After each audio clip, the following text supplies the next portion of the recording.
नितीश कुमार आणि चंद्राबाबू नायडू यांच्या पाठिंब्यानं दिल्लीतलं चित्र जवळपास स्पष्ट झालंय। सूत्रांनी दिलेल्या माहितीनुसार 8 जूनला नरेंद्र मोदी पंतप्रधान पदाची शपथ घेण्याची शक्यता आहे। मात्र नितीश कुमार आणि चंद्राबाबू नायडू यांचा राजकीय इतिहास पाहिला तर नक्कीच वेगवेगळ्या राजकीय चर्चांना वाव आहे। त्यावर होता आपला प्रश्न, ज्याचा पोल रिझल्ट आपण पाहूयात। बघूया आपला आजचा दुसरा प्रश्न। चंद्रबाबू नितीश कुमार यांना इंडिया आघाडीचे फोन, मोदींची साथ सोडतील असं वाटतं का? एकूण 1 लाख मतं युट्यूबवर। 77% म्हणणं आहे होय, 23% नाही। इंस्टाग्रामवर एकूण 10,000 मतं, एकूण 70% म्हणणं आहे होय, 31% नाही। फेसबुकवर एकूण 2,000 मतं,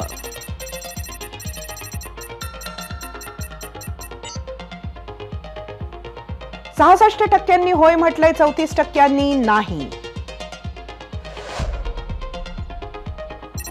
एक्स चा कौल 62% होय म्हटलंय, 38% नाही।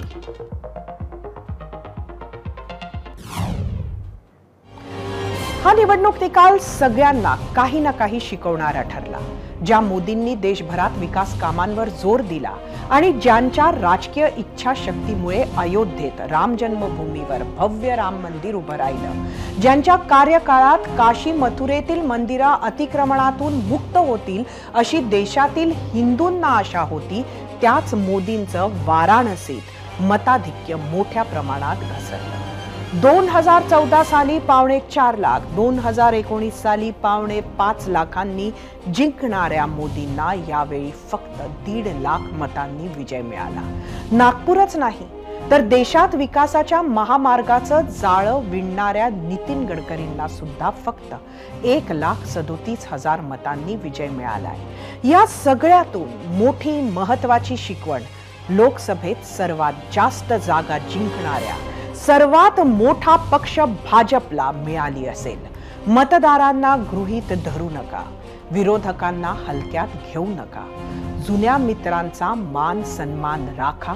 नवे मित्र जोडता आले नाही तर तरी चालेल, पण जुन्या मित्रांना विनाकारण गमावू नका।